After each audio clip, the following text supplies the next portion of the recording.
Dan yang kedua ini, di part kedua ya. Yang kedua, kenapa salon kalian kelihatan ramai tapi nggak ada duitnya? Terkadang orang pendapatannya ini misalkan 1 gelas, pendapatannya 1 gelas nih. Terus dia ini kebutuhannya 1 panci. Tahu maksud saya?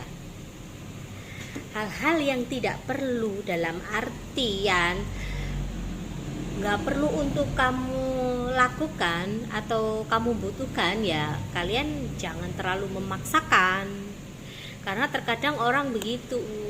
Contohnya seperti ini, aku ambil contoh berdasarkan apa yang saya pelajari loh ya, saya tidak lihat kanan kiri. Misalkan ini salonku ini mungkin ya keadaannya seperti inilah. Kalau aku melihat salon yang mungkin ini dia sudah top hairdresser, dan dia mungkin top hairdresser yang terkenal banget di Indonesia ini, dengan salon yang begitu mewah, terus secara interiornya bagus, ini dan itu, mungkin kalau aku paksakan mungkin bisa kebeli dan bisa kejadian kayak gitu. Tapi kembali lagi, saya melihat daya beli masyarakat sekitar saya. Kalau mayoritas di sini itu katakanlah karyawan pabrik, otomatis saya nggak bisa dong ngedesain salon saya ini yang sedemikian rupa high class. Bukan berarti saya tidak mampu, karena saya membatasi diri saya supaya keuangan saya ini tetap bagus, tetap stabil, jadi nilai investasinya ini ada. Jangan sampai ngikutin yang bagus-bagus salon kamu, mentereng, akhirnya apa? Orang gak berani masuk di salonmu, beneran deh.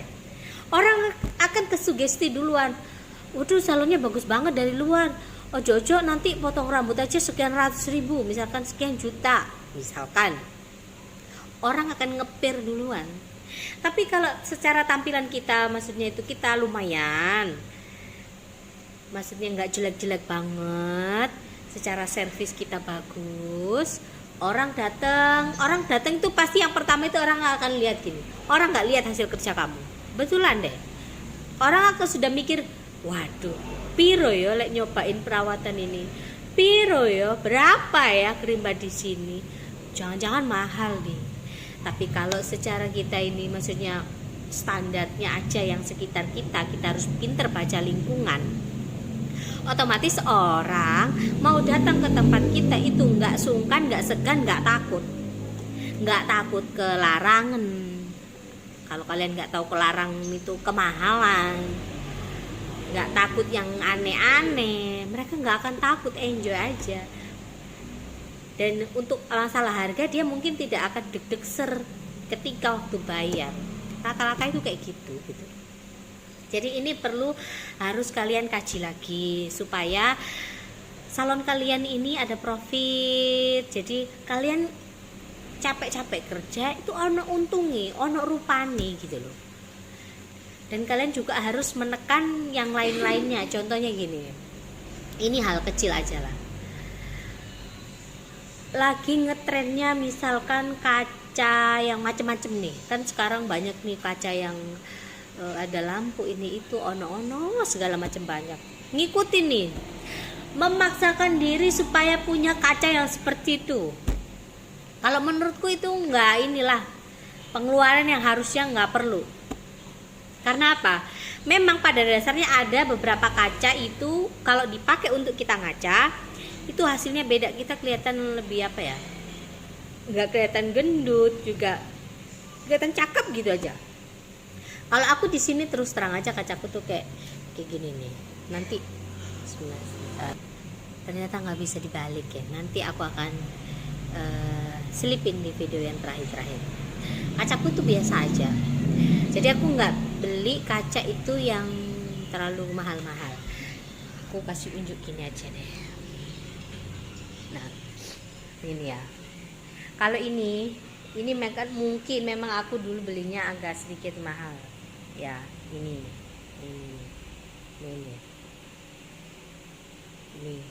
terus kan aku ada beli lagi sebelah sini kan, yang di bawah ini bed facial itu aku taruh di lantai 2. Nah kayak gini nih, kita ambil contoh kecilnya aja. Nah kayak gini, ini aku beli kaca ini murah banget, kalau nggak salah 250 kah 225 ya. Harga di atas itu pun banyak banget. Tapi kenapa saya tidak membeli yang maksudnya harganya selangit?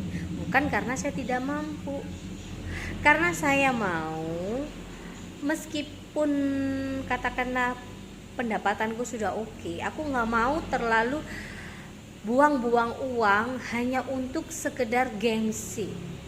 Ngapain? Buat apa? Lebih baik aku saving money untuk investasi yang lainnya. Jadi kalian ngeblow begitu susahnya sampai keringetan sejagung-jagung, itu ada hasilnya gitu loh. Jangan sampai nggak ada. Terus lagi, ini ambil contoh lagi. Nah ini ya. Kalau kalian terkadang salfok sama handuknya di salon, kenapa kok semuanya pada belang-belang? Bukan karena aku nggak bisa ganti handuk. Handukku itu ada banyak. Ada satu lemari loh, itu isinya handuk semua. Tapi kenapa terkadang itu aja yang aku pakai atau diambil pegawaiku? Satu, mungkin karena posisinya handuknya ada di atas, jadi keambilnya yang itu.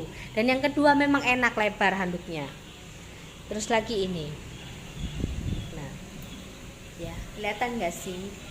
Kalian lihat ini, noda-noda uang. Ini mungkin kadang orang bilang, kenapa nggak diganti, pendapatannya sudah banyak, kok trolinya masih itu aja, itu kan murah.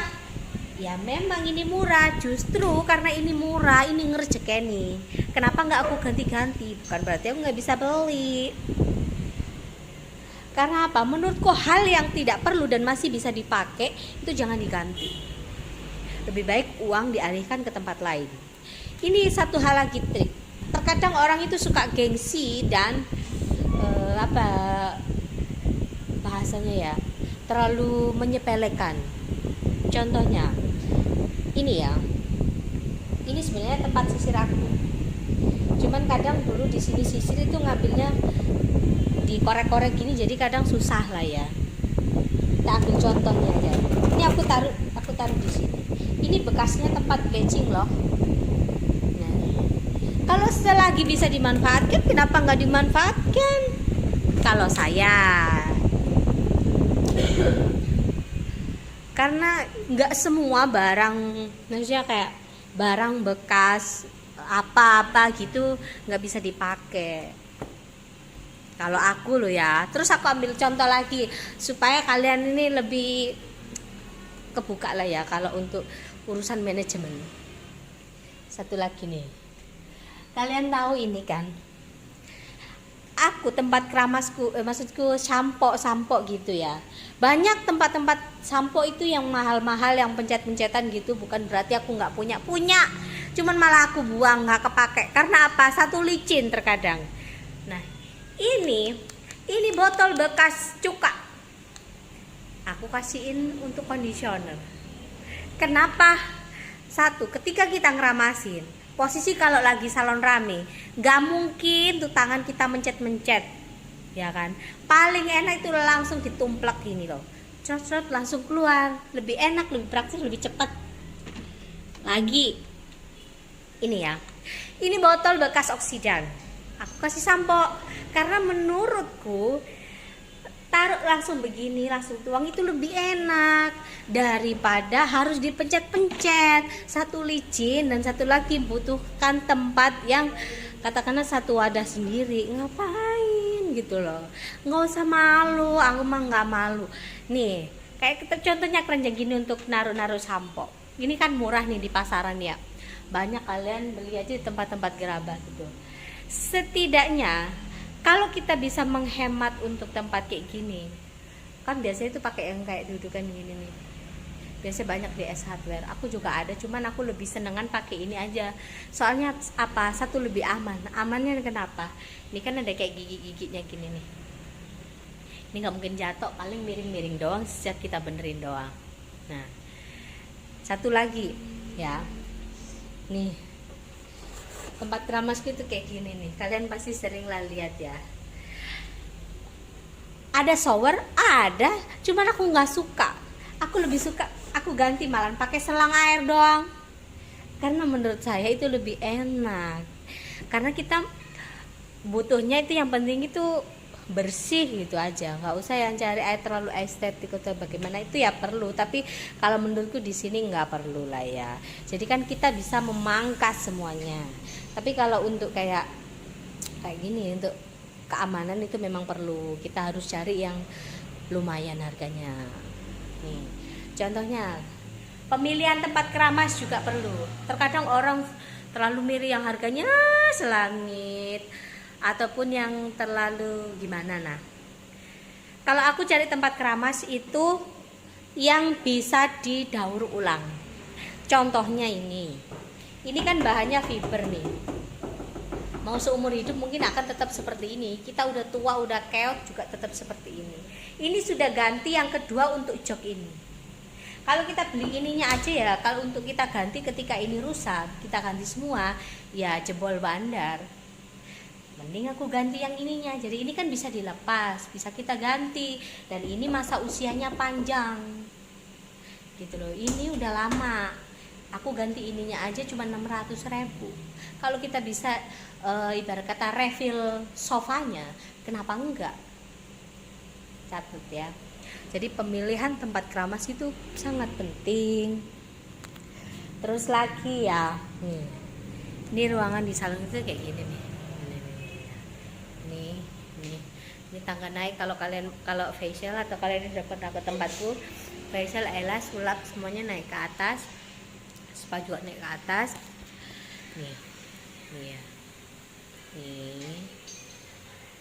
nih ya. Ini bed, kursi untuk mani-pedi. Kenapa di salonku itu aku pakai kipas angin? Bukan berarti aku nggak bisa beli AC. Di atas ada 2 AC.